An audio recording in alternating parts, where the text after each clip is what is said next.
يا صباح الجمال. نقول تاني وتالت ورابع، شغلنا بيبان من اول جلسة. جلسة ميكروشادنج جاية تعمل اعادة، دي نتيجة اول جلسة. شايفين؟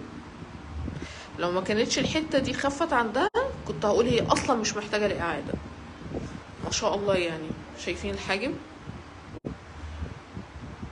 الميكرو اللي قدام والشادنج اللي ورا، ميكرو شادنج. شايفين الشيب بتاع الحاجب، شايفين الرسمة.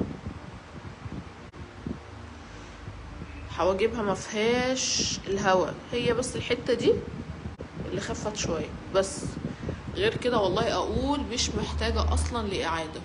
شايفين الحواجب؟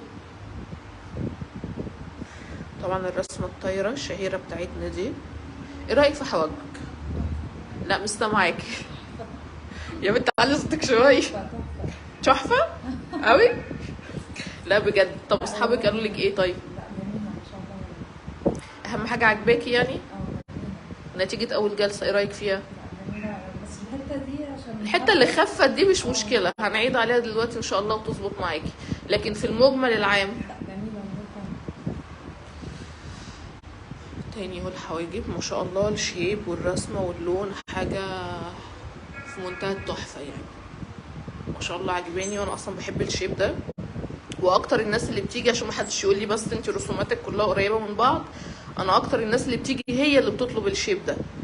تمام، هما اللي بيطلبوا الرسمة دي، مش انا اللي بعملها بمزاجي يعني. في ناس كتير حابة الرسمة دي وهي اللي بتطلبها. بس عايزة اقول لكم ايه رأيكم في نتيجة اول جلسة؟ شايفين يعني ما شاء الله. هنعمل لها دلوقتي الاعادة ونعيد لها على الحتة اللي خفت دي ونظبط لها حواجب